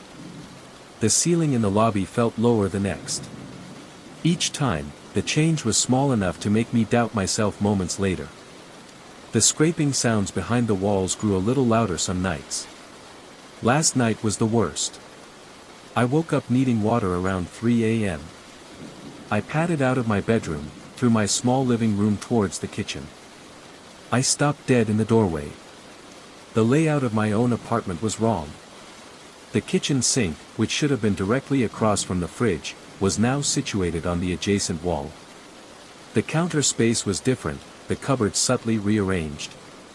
It was still my kitchen, my things were there, but the structure had shifted overnight. I backed away slowly, my entire body trembling. I didn't turn on the light. I just stood in the dark living room, staring at the impossible kitchen layout.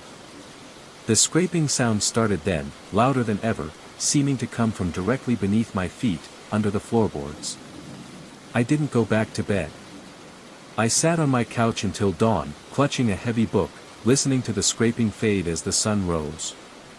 The kitchen layout, when I finally dared to look in the daylight, was back to normal. Sink across from the fridge. Everything as it should be. But I know what I saw. I know this building isn't just old, it's wrong. It rearranges itself in the dead of night, shifting walls, adding doors, lengthening hallways, changing the very floor plan around its sleeping occupants. I need to leave. But a horrifying thought keeps looping in my head: if the building can change its internal layout, can it change the way out? What if, one night, I open my apartment door and the hallway outside isn't the one I know? What if it leads somewhere else entirely within these shifting brick walls? The sun is setting now. The radiators are starting their nightly hissing. And I swear, the wall opposite my couch looks just a few inches closer than it did this morning. I only know that it's out there, spreading quietly. A mental contagion passed through a glance, a photo, a description, a doodle. An impossible loop you can't unsee, waiting patiently in the forgotten corners and in the quiet spaces of the mind, replicating itself one glimpse at a time. And the most unsettling part is wondering how many people now carry it, completely unaware they are hosts to a silent, looping unease. The unsent letter. When my great-aunt Alara passed away, I inherited her small, cluttered cottage by the sea. Sorting through her belongings felt like excavating layers of a quiet, solitary life. In the back of a wardrobe, tucked beneath yellowed linens, I found an antique wooden writing box. It smelled faintly of lavender and old paper. Inside, nestled amongst dried flowers and faded ribbons, was a single, sealed letter. The envelope was thick, creamy parchment, addressed in elegant, looping script to a Mr. Alastair Finch, but with no street address, city, or stamp. The wax seal on the back, bearing an indistinct floral crest, was unbroken. Curiosity warred with a sense of privacy. Who was Alastair? Why was the letter never sent? Holding it, I felt a strange weight, not just physical, but emotional. A profound, inexplicable wave of melancholy washed over me for a moment, as sudden and unexpected as a rogue wave hitting the shore outside. I dismissed it as grief for my aunt, the atmosphere of the old house, maybe even the scent of the dried lavender triggering a memory. Respecting the unbroken seal, I placed the letter back in the box and set it aside on the mantelpiece, intending to research Alastair Finch later. That night, sleep was difficult. Not because of noise, but because of an oppressive sadness that settled in my chest, a heavy, tearless ache I couldn't trace to any specific thought. It felt foreign, borrowed. I kept thinking of lonely shores and words left unsaid. Once, I woke abruptly, certain I'd heard the faint sound of someone weeping softly nearby, but the cottage was utterly silent save for the sighing wind. A few days later, my friend Maya came to help me sort through books. She admired the writing box. "This is beautiful," she said, picking it up carefully. "What's the letter?" "Unsent, apparently," I replied, explaining my find. "Addressed to some Alastair Finch. Feels strangely sad, doesn't it?" I gestured vaguely at the box. Maya held the sealed letter for a moment, turning it over in her hands, her brow furrowed slightly. "Yeah," she murmured. "It does have a sort of heavy feeling." She put it back carefully. We worked for hours, packing books, sharing memories of my aunt. But I noticed Maya grew quieter as the afternoon wore on. By the time she left, she seemed subdued, her usual bright energy dimmed. I chalked it up to the slightly gloomy task of dealing with remnants of the past. The next day, Maya called. "Weird thing," she said, her voice sounding flat. "I've been feeling so incredibly down since yesterday. Like, really profoundly sad, and I have no idea why. Nothing happened. Did sorting through your aunt's things maybe just get to me more than I thought?" A cold knot formed in my stomach. "Down how?" "Just, heavy," she struggled to explain. "Like carrying a huge weight. I keep wanting to cry, but I can't. And I had the strangest dream last night. I was standing on a foggy beach, waiting for someone who never arrived. Waiting for someone who never arrived. Like an unsent letter." My gaze drifted to the writing box on the mantelpiece. The connection felt tenuous, illogical, but terrifyingly real. Had Maya caught the sadness just by holding the letter? My own melancholy hadn't lifted, if anything, it felt deeper, intertwined now with a growing unease. I started noticing fleeting things, a whiff of unfamiliar, old-fashioned perfume in empty rooms, the peripheral sense of a figure in outdated clothing standing just out of sight, the recurrence of that soft, spectral weeping when the house was quietest. It felt like Aunt Alara's quiet sadness, amplified by the unsent letter, was leaking into the present. Driven by a desperate need for answers, I dove into my aunt's diaries and old family albums. I found mentions of a young man named Alastair Finch, someone Alara had been deeply in love with decades ago, before he moved away abruptly, communication ceasing. There were pages filled with aching loneliness and unspoken words. The final entry about him simply read, "Wrote to Alastair today. Perhaps this time." The diary ended shortly after. She had likely written a letter, full of decades of pent-up emotion, but for some reason, fear, pride, hopelessness, she never sent it. She died with that intense, unresolved longing trapped within the sealed envelope. The horror was understanding that this potent emotion, this lifetime of regret and sorrow, had somehow imbued the physical object. It wasn't a traditional haunting by a spirit, but by the feeling itself. And it was contagious. Touching the letter, perhaps even being near the box with intent or sensitivity, allowed the profound sadness to latch onto a new host. Maya had held it. I had held it. I knew I couldn't leave it where someone else might find it, touch it, and become infected by this quiet, devastating sorrow. Destroying it felt wrong, disrespectful to my aunt's trapped emotions. Burning it might release the feeling in a more chaotic way. With trembling hands, I took the writing box, the unsent letter still sealed inside. I wrapped it carefully in layers of thick cloth, then placed it inside a sturdy metal tin. I drove miles away, deep into a part of the woods far from any path, and buried the tin beneath the roots of an old, gnarled oak tree.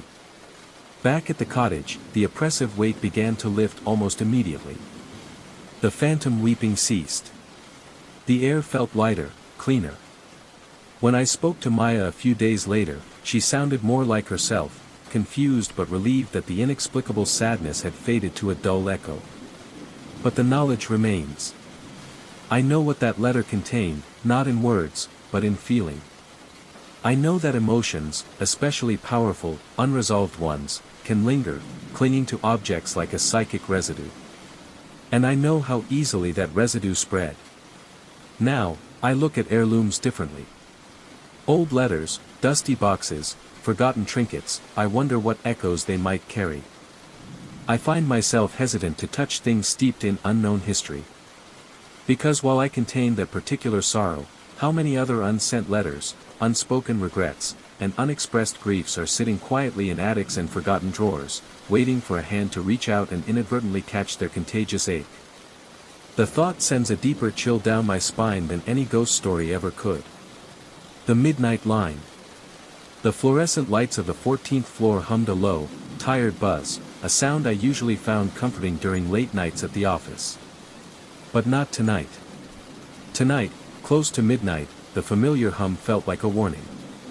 My desk lamp cast a lonely circle of light on my cluttered workspace, leaving the rest of the open-plan room steeped in shadows that felt deeper than usual. I leaned back, trying to stretch the stiffness from my shoulders. I'd stayed late countless times, wrestling spreadsheets and firing off last-minute emails. Standard stuff. Yet, this particular night felt heavy. Every creak of my chair, every distant rumble from the street below made me jump. I kept glancing towards the vast, dark windows overlooking the empty city, my reflection staring back like a nervous stranger. Around 11:30 p.m., needing a jolt, I made the long walk to the break room at the far end of the hall. The corridor lights flickered overhead, and my footsteps echoed louder than normal in the profound silence. The coffee tasted stale, bitter, but I drank it anyway, hoping it would keep the growing unease at bay. Back at my desk, I tried to focus. Spreadsheets blurred. My eyes kept darting to the clock on my monitor, 11:51 p.m. The air felt colder, the small space heater under my desk doing nothing. I rubbed my hands together, feeling a prickle of anxiety I couldn't shake. It felt like waiting for something. Then, it happened. R-ing. The sound shattered the silence, harsh and metallic. It wasn't my computer, not my cell. It was the old desk phone sitting near the edge of my workspace, a relic from years ago, gathering dust. My heart leaped into my throat. That phone wasn't connected. We'd switched to VoIP and cell phones ages ago. Management had decommissioned those old lines. It rang again, insistent, echoing through the empty cubicles. My breath hitched. Part of me screamed to ignore it, to grab my bag and run. But another part, a cold, morbid curiosity, took hold. My feet moved before I consciously decided, carrying me slowly back to the desk. My hand trembled as I reached out and lifted the receiver. Hello.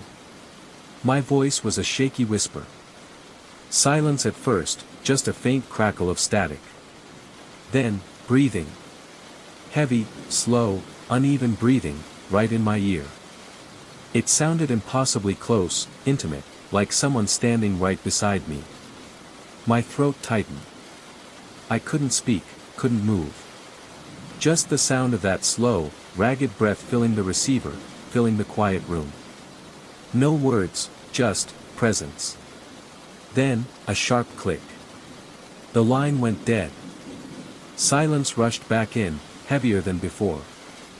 I stood frozen, the cold plastic receiver pressed hard against my ear, my knuckles white. My pulse hammered against my ribs. Slowly, carefully, I placed the phone back in its cradle. It felt unnaturally heavy. I spun around, scanning the shadowy corners, the gaps between cubicles. Nothing. Just the hum of the lights, the glow of my monitor. I rushed to the phone again, checking the cord. It was plugged into the wall jack, just like it always had been. But I knew that jack was dead. I'd seen the IT reports, those lines were cut off at the server level over a year ago. A prank call. Impossible on a deadline. A system glitch. How could a disconnected phone even ring? My mind raced, trying to find a logical explanation, but finding none. The feeling of being watched intensified. I wasn't alone here. I grabbed my jacket and my bag, stuffing things in haphazardly. Forget the reports. I needed to leave. Now. As I powered down my computer, I heard a soft scraping sound from somewhere behind me, near the window. I whipped around. Empty. Just the city lights glittering coldly in the distance. Was it just my nerves? I didn't wait to find out. I practically ran to the main elevators, the new ones, jabbing the button repeatedly. Waiting for the car felt like an eternity. Inside, the doors slid shut, and I leaned against the cool metal wall, gasping. My reflection showed a pale, wide-eyed face. Buzz. My cell phone vibrated in my pocket. I fumbled it out. Unknown number. My stomach plummeted. Against my better judgment, I answered. Hello. Silence. Then, a single, soft exhale, right into the microphone. Before I could scream or hang up, the call ended. The elevator doors dinged open onto the deserted lobby. The security desk was empty. I didn't care. I pushed through the main doors into the cold night air and sprinted to my car, locking the doors the second I got inside. I drove home faster than I ever had, checking my rearview mirror constantly, half expecting to see those long, thin fingers pressed against my back window, or to hear that breathing beside me in the passenger seat. Back in my apartment, I turned on every light, double-locked the door, and checked the windows. My phone lay on the coffee table, silent. But the fear lingered, cold and heavy in my chest. I went back to the office the next day, arriving late, needing the daylight and the presence of my colleagues. The old phone sat on my desk, inert, dusty. I told a coworker what happened. They laughed, patted my shoulder, and reminded me the phone was dead. Stress gets to you, man, they said. Maybe they're right. Maybe it was stress, exhaustion, a freak electrical surge. But I know what I heard. The breathing. The click. The impossible call on a deadline, and then again on my cell. I don't stay late anymore. Ever. I finish my work from home if needed. That old desk phone. It's buried under a pile of files now. I don't look at it. But sometimes, when the office gets quiet, even during the day, I think I hear it. A faint, distant ring. Or maybe it's just the echo of breathing in a silent room. And I can't shake the feeling, even now, that someone, or something, is still on the line, just waiting for me to pick up again. The floor above. It started subtly, as these things often do. A faint scraping noise from the apartment directly above mine. I live on the third floor of an older, slightly creaky building. Noises are part of the package. At first, I figured it was Mrs. Henderson packing up. She was moving out, leaving the unit vacant until the landlord found a new tenant. Just boxes, I told myself, turning up my TV. A week after she left, the scraping stopped. Silence settled in from upstairs, the kind of quiet that only an empty apartment has. It was peaceful, for a while. Then, about 2 weeks later, I heard footsteps. It was late, maybe 1 a.m. Just a few steps, hesitant, like someone pacing across the wooden floor above. My blood ran cold. I froze, listening intently. Silence returned. Settling noises, I reasoned, my heart thudding. Old building. But the steps had sounded too distinct, too human. The next night, it happened again. Footsteps, maybe 5 or 6 this time, directly over my living room. Then, a soft thud, like something small had been dropped. I muted my TV again, straining to hear. Nothing more. I called my landlord the next morning. Just confirming Unit 4B is still vacant. Yep, he said, sounding busy. Completely empty. Haven't even shown it yet. Why? Oh, just thought I heard something last night. Must have been pipes, I lied, feeling foolish. But it wasn't pipes. The footsteps became a nightly occurrence, always between 1 and 3 a.m. Sometimes pacing, sometimes shuffling. Always stopping if I made a noise, if I coughed, shifted on the couch, or turned up the volume. It felt like whatever was up there was listening. One night, feeling bold, or maybe just sleep-deprived and angry, I grabbed a broom and thumped the ceiling hard, right where the footsteps sounded loudest. Thump, thump, thump. Silence. For a full minute, blissful silence. I almost relaxed. Then, from directly above where I'd hit, came 3 slow, deliberate thuds in reply. Thump, thump, thump. My breath caught. The broom handle suddenly felt ice-cold in my hands. It wasn't random noise. It was answering me. The fear started to consume me. I stopped sleeping properly. Every creak in my own apartment made me jump. I started leaving the radio on low all night, desperate to drown out the sounds from above. It didn't work. I'd still hear them, faint footsteps weaving between the music, a soft drag like furniture being moved inches at a time. I tried recording it on my phone. I left it running all night on my bedside table. In the morning, I listened back, scrolling through hours of my own breathing and the low radio hum. And there it was, faint, but undeniable. The soft tread of footsteps on wood. But when I tried to play it for my sister over the phone, she just heard static. Sounds like interference, maybe your phone's mic is dusty. I became obsessed. During the day, the silence from 4B felt menacing. I knew it was empty, gutted, waiting for renovation. No furniture, no boxes, no Mrs. Henderson.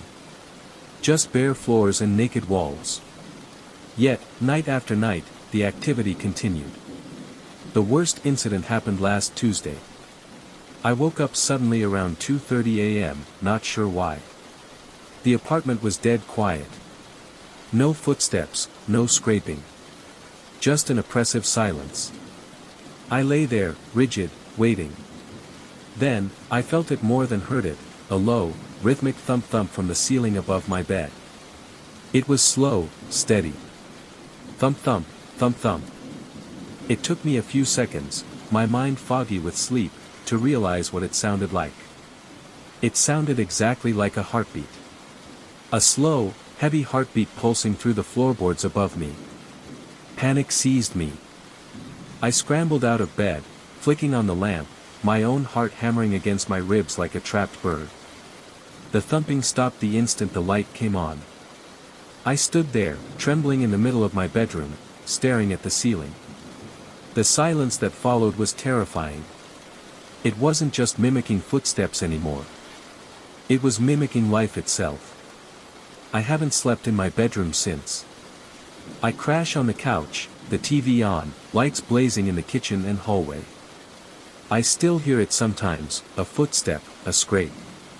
But I haven't heard the heartbeat again, thank God. I put in my notice with the landlord yesterday. Didn't give a reason, just said I was moving. He didn't ask questions. I can't stay here. I feel like that empty space above me is, aware. Like it's waiting, listening, learning. Sometimes I wonder what the next tenant will hear. Will it start with just footsteps for them, too? Or will it pick up right where it left off, with that slow, impossible heartbeat echoing from the bare, empty floor above? I just know I need to get out before I find out what comes next. The thought makes my skin crawl even now, sitting here in the bright light of day. Smile. It was just an old photograph, tucked away in a dusty box in my grandmother's attic. Black and white, slightly faded, showing a family gathering from decades ago, people in stiff clothes, standing on a lawn. I barely recognized anyone except my grandmother as a young woman. I decided to keep it, a piece of history, and propped it up on my bookshelf back home. That's when I first noticed him. A man standing near the back, slightly out of focus. Gaunt face, dark suit, and a neutral, almost stern expression. Just another face in the crowd. A few days later, glancing at the photo as I passed, I paused. Did that man in the back smile? It wasn't obvious, just a faint upturn at the corners of his mouth. Huh, I thought, leaning closer. Must have misremembered his expression. I shrugged it off. Memory plays tricks. The next evening, I was tidying up, dusting the bookshelf. My eyes landed on the photo again. The man's mouth was definitely curved upwards now. Not a big grin, but a clear, distinct smile. It looked odd. Out of place with his stiff posture and the formal setting. A chill, faint but definite, traced its way down my spine. Weird lighting, I mumbled, adjusting the angle of the photo. But it wasn't the lighting. Over the next week, the smile grew. Every time I looked, it seemed a fraction wider, more pronounced. It started to look less like a smile and more like a grimace, stretched unnaturally tight across his gaunt face. The creepiest part. It didn't reach his eyes. His eyes remained dark, neutral, almost vacant, fixed straight ahead, while the smile beneath them widened day by day. I started feeling watched. Sitting on my couch, reading, I'd get the prickly sensation on the back of my neck. My gaze would inevitably drift to the bookshelf, to the photo, to him. His smile seemed fixed on me now, a silent, unnerving greeting from the past. I tried turning the photo face down. But the feeling of being watched persisted, stronger even. I couldn't stand it. After an hour, trembling slightly, I turned it back around. The smile seemed wider than ever, almost splitting his face. It looked like a drawn-on caricature, sharp and unsettling. Sleep became difficult. I'd close my eyes and see that fixed, widening smile. I started avoiding the living room after dark. One night, I couldn't take it anymore. I had to know if I was losing my mind. I took my phone, opened the camera, and focused on the photograph, zooming in on the man. On my phone screen, his expression was neutral. Stern, even. Exactly as I first remembered it. My blood turned to ice. I lowered the phone, looking directly at the physical photograph on the shelf. The wide, grotesque smile was still there, clear as day. It wasn't my eyes. It wasn't the light. The camera couldn't see it. Only I could. Panic set in. I snatched the photo off the shelf. The old paper felt cold in my hand. I stared at the smiling man, his dark eyes seeming to bore into mine. The smile was wider now than humanly possible, a stretched rictus of black and white horror. I felt a visceral urge to destroy it. I ran to the kitchen, grabbed a lighter, and took the photo out to the small concrete balcony. My hands shook violently as I held the flame to the corner. The old paper caught quickly, curling inwards, turning black. The man's smiling face distorted in the heat, seeming to leer at me one last time before being consumed by the fire. I watched until it was nothing but gray ash, scattering in the night breeze. Relief washed over me, so potent it made my knees weak. It was gone. Done. I went back inside, locking the balcony door, my heart still pounding but the oppressive weight lifted. I took a deep breath, the first easy one in days. I decided to take a quick selfie to send to a friend, proof that I was okay, that the craziness was over. I raised my phone, switched to the front-facing camera, and smiled weakly. And froze. Reflected on the dark screen of my phone, right behind my own shoulder, was the man from the photograph. He wasn't stern or neutral. He was smiling. Wide. Unnatural. And this time, his dark eyes were looking directly at me. The follower. It started on the commute home. Just a feeling, really.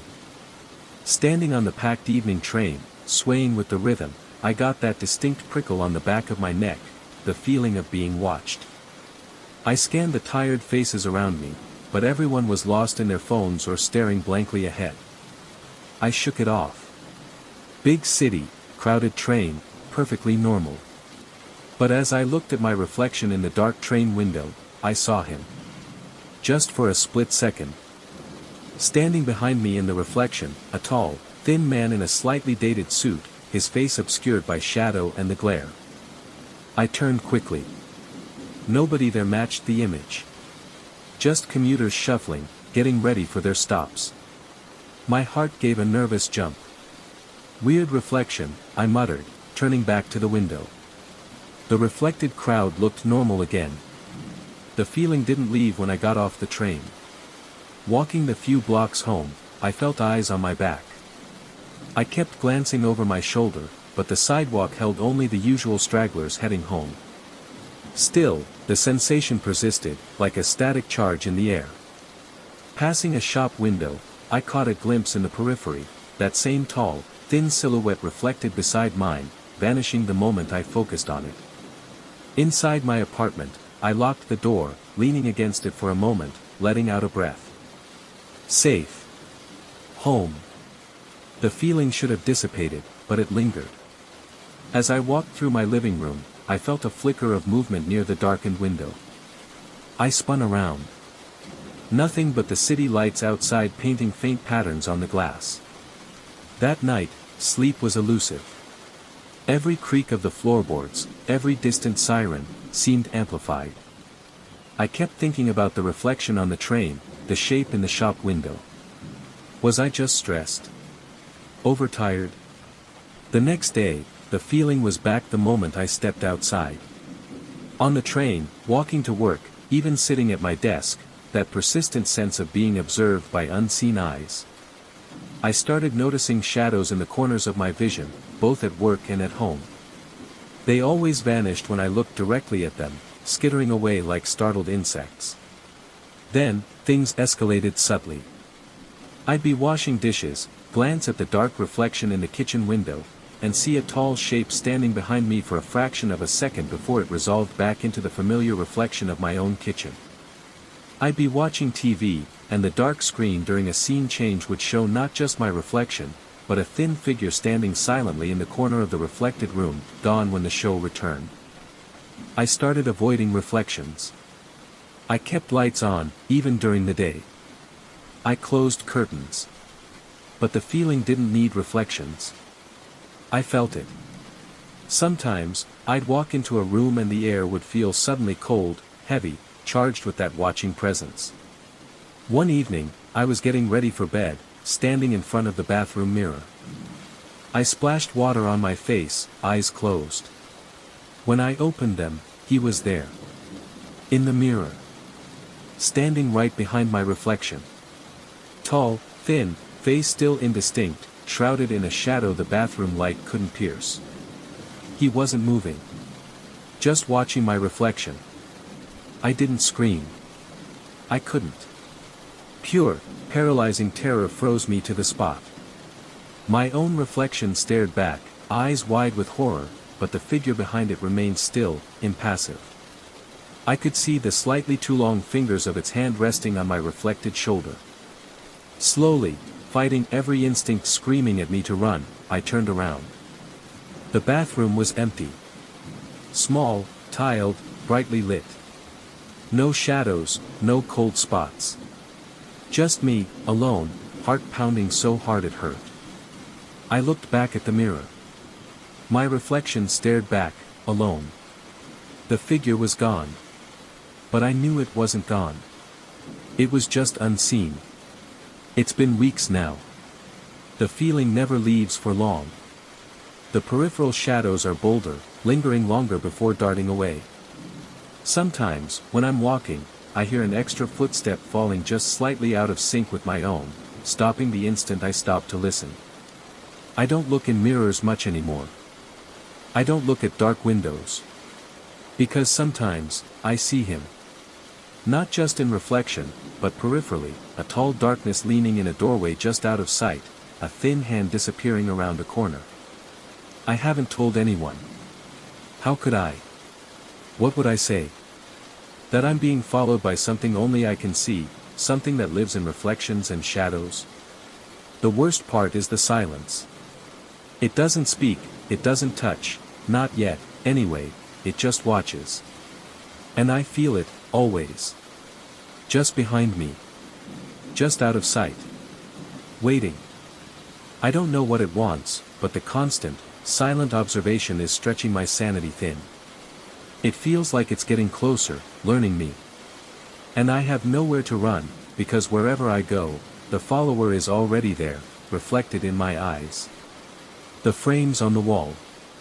I've always been meticulous about my apartment. Not obsessively clean, but ordered. Especially the gallery wall in my living room, a collection of photos marking trips, family moments, and milestones, all hung in perfectly straight lines. It was my little point of pride,